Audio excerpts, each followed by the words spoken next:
décideurs qui souhaitent développer des compétences sur les évaluations d'impact auprès de JPAL. Je suis ici pour vous parler de ce qu'il faut pour devenir un bon évaluateur. Et quand je parle de bon évaluateur, je veux parler d'un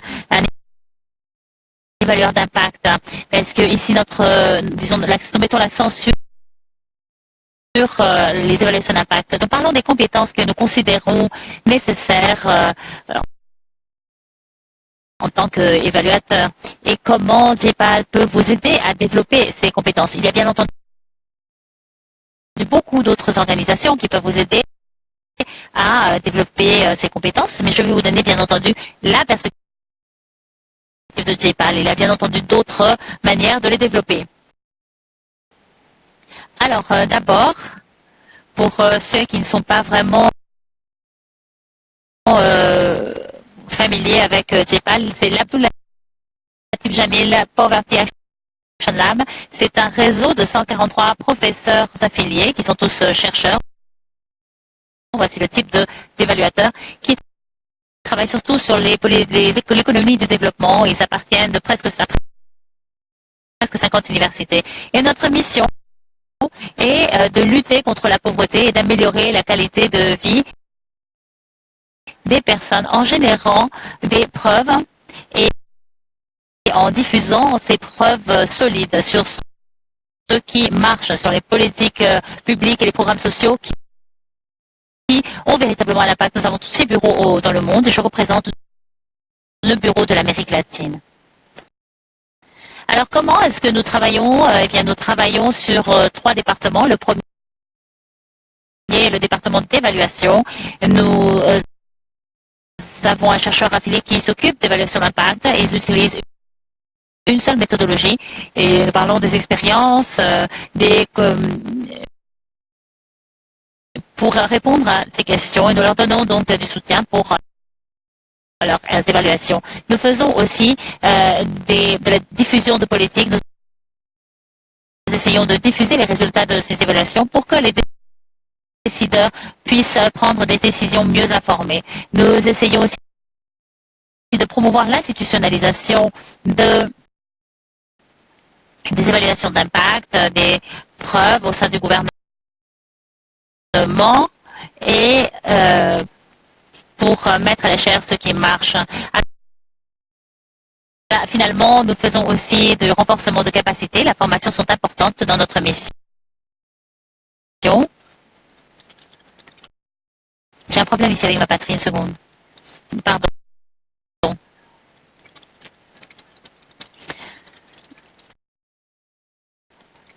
Et depuis 2009, nous avons organisé plus de 40 cours sur les évaluations d'impact, même en ligne. Et nous avons formé plus de 50 000 professionnels dans 11 pays différents. Et pour vous donner un peu de contexte concernant les compétences nécessaires pour être un bon évaluateur, nous avons tout d'abord observé dans les dernières 10 à 15 années un changement dans l'économie du développement orienté vers une recherche plus pratique et empirique et vers des méthodes d'évaluation d'impact plus solides. Nous avons donc été pionniers dans ce changement et en parallèle, il y a eu de plus en plus d'inquiétudes concernant pourquoi les politiques n'arrivent pas à obtenir des résultats. Pourquoi est-ce que nous continuons à avoir des niveaux tellement élevés de pauvreté? Et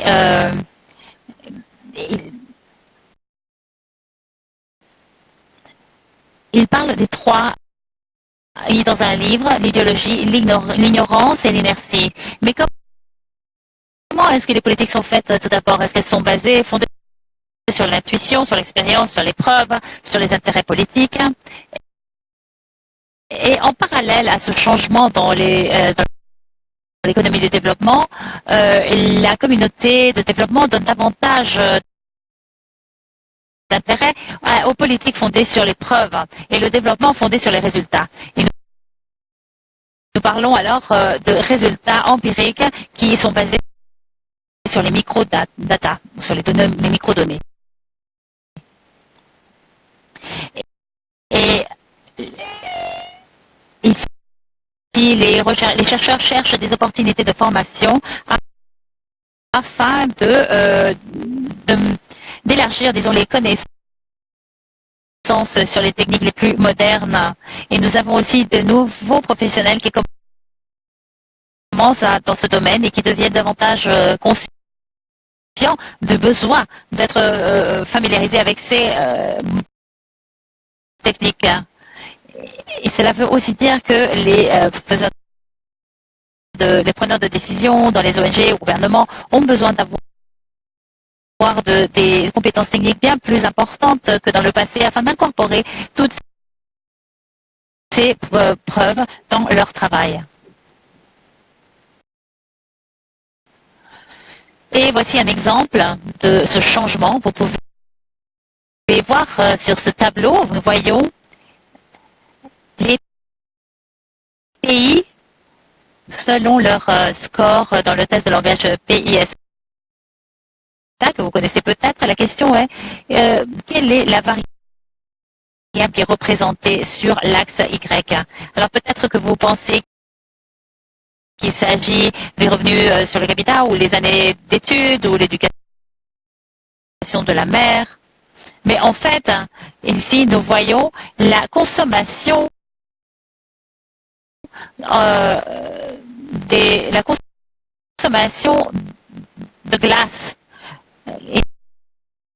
et sa relation avec les scores dans le test de langage. Donc, nous pouvons faire énormément de corrélations. Peut-être que ces données sont corrélationnées par les mêmes variables, mais d'établir des liaisons entre les données ne nous aide pas fondamentalement pour comprendre pourquoi certains phénomènes ont lieu et qu'est-ce qui les cause. Il y a donc un changement qui nous aide à apprendre quelles sont les relations causales et non pas seulement les corrélations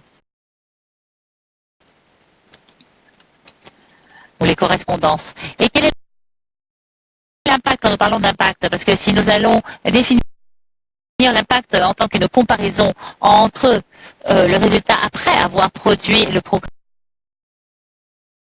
avec le résultat au même moment après que le programme, si le programme n'avait pas été présenté. Donc ça, c'est l'impact. Et cette situation, cet impact, ce résultat qui aurait eu lieu en absence du programme, c'est ce que nous appelons donc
alternatifs ou qui concurrent pour les mêmes ressources. Et cela typiquement serait externe puisqu'ils obtiennent de cette façon davantage de crédibilité. Et ils sont libres de tout préjudice. Après, il faudrait, si nous analysons le côté, pardon, donnez-moi une seconde. Alors, dans le cas des législateurs, dans ce cas, où si l'évaluation est pour un décideur de haut niveau au sein du gouvernement, les résultats de l'évaluation seront utiles pour prendre des décisions. Et concernant la contribution du programme à la résolution du problème et à prendre des décisions selon l'attribution des ressources, la continuité du programme ou les actions juridiques. Et ce serait donc probablement un mélange d'évaluation interne, externe, sans doute une agence gouvernementale qui coordonne l'effort d'évaluation, mais l'évaluation qui est quand même, indépendante de l'évaluation. Il pourrait s'agir des ministères de planification, etc. Ce serait donc cette entité. Après, si nous passons sur le côté droit, vers l'apprentissage, il y aurait alors des évaluations qui sont plus intéressantes, disons pour le leadership du programme, qui serait dirigé par non-chercheurs, par des évaluateurs internes. Ici, donc, l'objectif, c'est plus l'apprentissage interne sur l'amélioration du programme. Nous voulons générer des renseignements, des informations sur la conception du programme afin d'améliorer son rendement. Ici, l'audience est interne, donc les évaluateurs externes peut-être n'auraient pas suffisamment de connaissances sur les mécanismes du programme et ils pourraient ne pas avoir autant de crédibilité. Et finalement, ici en haut à droite, nous avons une évaluation qui a plus un objectif d'apprentissage externe pour répondre à des questions sur les politiques, disons, et ici peut-être générer le bien commun en contribuant aux sciences de connaissances, aux sciences humaines. Il pourrait s'agir des mécanismes de l'intervention. Et cela pourrait aussi servir en tant que base pour les innovations et les nouvelles approches aux politiques publiques et avec l'idée d'essayer de répéter ou d'élargir les programmes qui sont efficaces. Donc ici, l'audience est plus l'académie. Ici, nous parlons plus de chercheurs qui s'intéressent à publier leurs résultats dans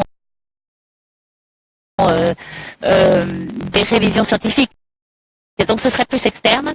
Mais si l'objectif est de trouver la vérité et de répondre à des questions pourquoi, si un programme marche ou pas, le chercheur aura besoin d'être proche des exécuteurs du programme. Il peut alors y avoir un mélange entre une évaluation externe avec un soutien interne de la part des partenaires d'exécution. Et maintenant, nous pouvons penser aux compétences nécessaires pour ces situations. Quelles sont les compétences et qu'est-ce que JPAL a essayé pour développer ces compétences?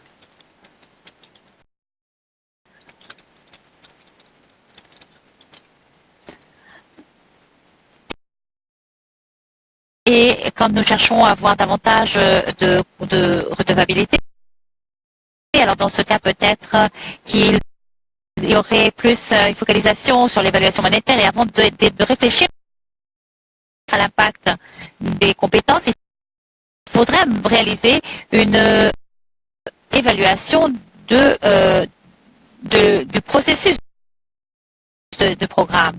Si l'intervention a réussi à arriver à la population cible et si les bénéficiaires sont satisfaits. Donc c'est quelque chose de très important parce que la plupart du temps vous ne serez pas vous ne pourrez même pas réaliser une évaluation d'impact. Mais quand vous le faites, ces évaluations vont probablement être faites après le fait, ce qui n'est pas idéal quand vous essayez d'identifier des situations avec des groupes de contrôle. Il sera très important d'essayer de comprendre bien quelles sont les méthodes d'évaluation et de comprendre les suppositions associées à chaque méthode.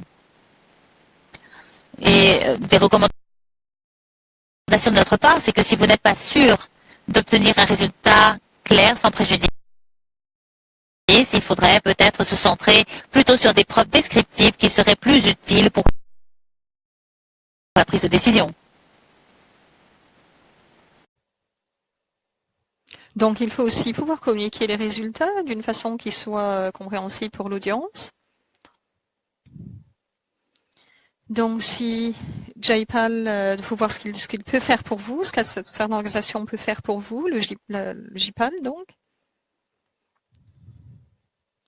Il y a donc un nouveau diplôme sur l'impact de l'évaluation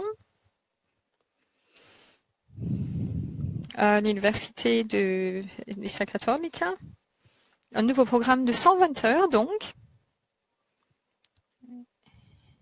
Il y a en fait 3 formations qui sont disponibles, 3 cours. Donc, par rapport à ce qu'on connaît déjà dans divers domaines, dans divers secteurs. Aussi par rapport aux preuves qui ont été générées. Un cours très détaillé sur les méthodes d'évaluation de l'impact et aussi sur la mise en œuvre des évaluations d'impact. On va voir comment on peut répliquer ce programme dans d'autres universités. On est en train de voir au Mexique ce qu'on peut faire, au Brésil aussi, pour les nouveaux évaluateurs. Donc, si on regarde le deuxième carré qui est là, par rapport aux législateurs, il y a donc des évaluations du processus qui sont nécessaires, qui doivent être effectuées, mais ce dont vous avez besoin avec les compétences qui sont nécessaires serait peut-être de générer de nouvelles preuves sur la génération de l'évaluation d'impact et aussi d'utiliser les preuves existantes, ce qui est encore plus important. Il y a beaucoup de programmes qui ont été développés dans ce domaine-là, mais générer de nouveaux programmes est cher et c'est impossible d'évaluer l'impact de tous les programmes. Il faut prendre des décisions sur la base de preuves, de ce qu'on sait.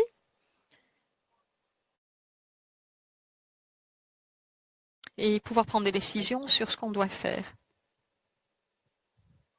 Il va falloir évaluer le niveau des preuves empiriques et si un contexte peut être généralisé à votre contexte local.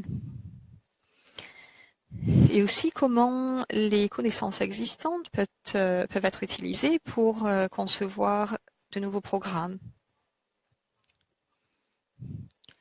Donc, il faut voir comment on peut générer des preuves, les évaluations de l'impact rigoureuses, mais aussi de pouvoir utiliser les preuves existantes et aussi de nouvelles politiques par rapport à ce qu'on connaît déjà.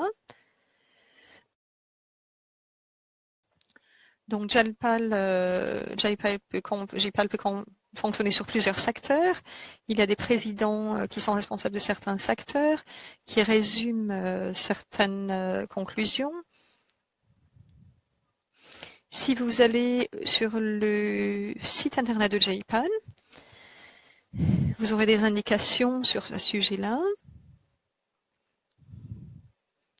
qui concernent divers secteurs. Donc, je vous encourage vivement à le faire, voir cette base de données par rapport à ces preuves. On a aussi développé des stratégies de formation et des ateliers pour les évaluateurs, pour leur permettre de mieux utiliser les preuves et de se baser sur celles-ci pour les nouvelles politiques, donc pour leur conception. Donc, il y a une méthodologie qui décrit la théorie sur l'impact de ces programmes et la façon dont on le fait. Donc, comme vous voyez ici, il y a un exemple par rapport à l'immunisation, donc les campagnes de programme d'immunisation. Il faut se poser la question si les preuves du RCT, de l'évaluation des impacts, peuvent être répliquées dans de nouveaux contextes. La question est de savoir comment intégrer cela au programme. Il y a plusieurs questions qui vont se poser. Est-ce que les conditions locales sont propices par rapport aux preuves, par rapport aux comportements généraux, et aussi quelles sont les preuves selon lesquelles ce processus d'évaluation peut être effectué de façon efficace. Donc votre programme peut être évalué avec des méthodes rigoureuses, mais il faut pouvoir prendre des décisions sur les preuves existantes.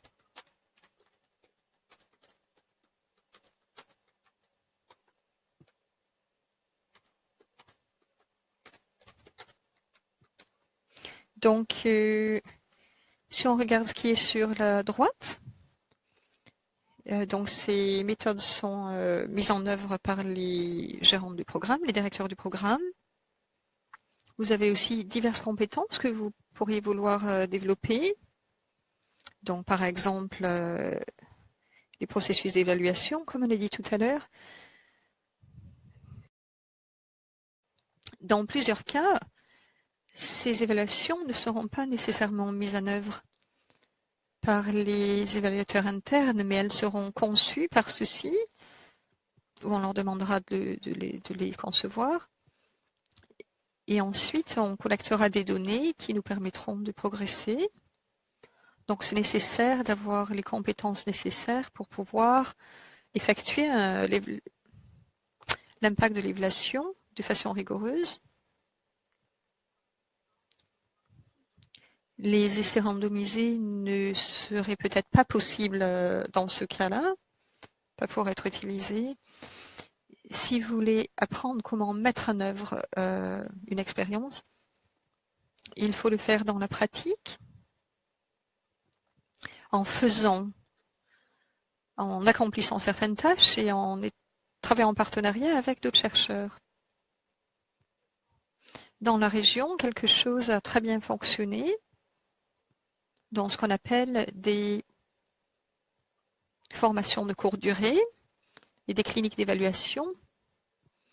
On travaille avec les personnes qui mettent en œuvre ces programmes pour les aider à développer ces compétences et pour faire en sorte que ces méthodes soient rigoureuses. Et à la fin de ce programme, elles peuvent évaluer celui-ci. Et ensuite, ce projet est transmis aux personnes concernées. Jusqu'ici, en 2013, donc, on a mis en œuvre 9 formations de courte durée et environ 40 programmes, 40 projets.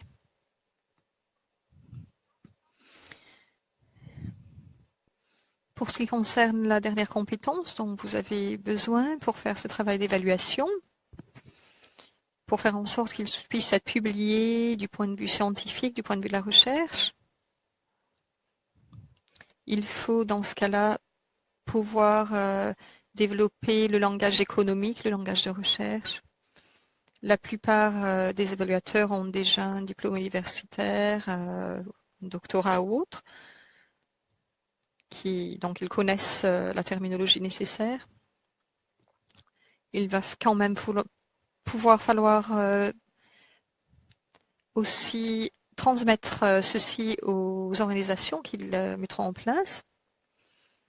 Ceci est difficile dans certaines organisations.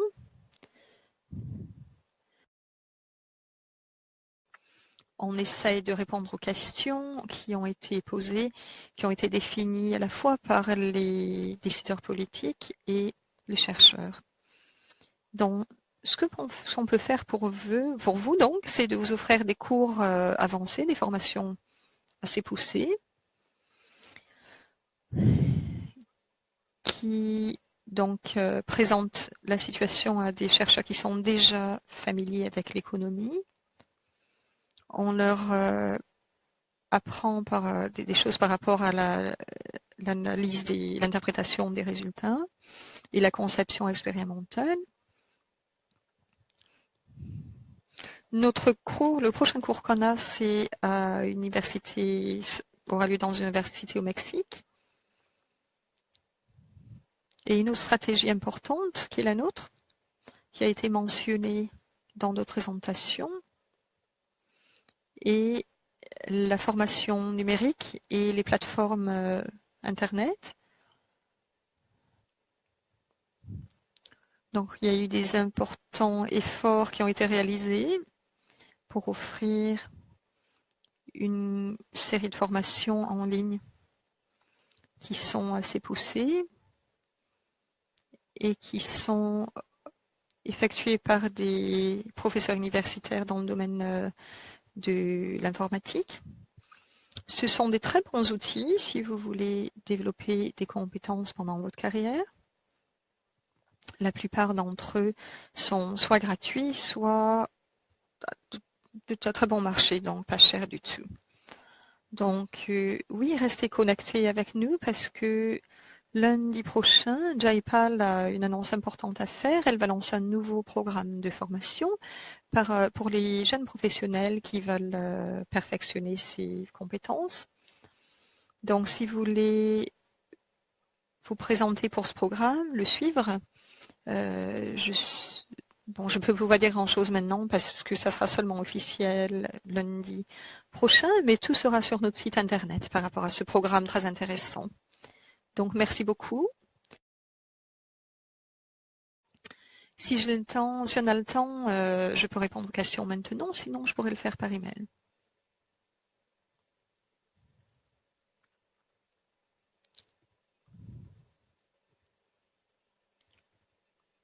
Est-ce que vous m'entendez?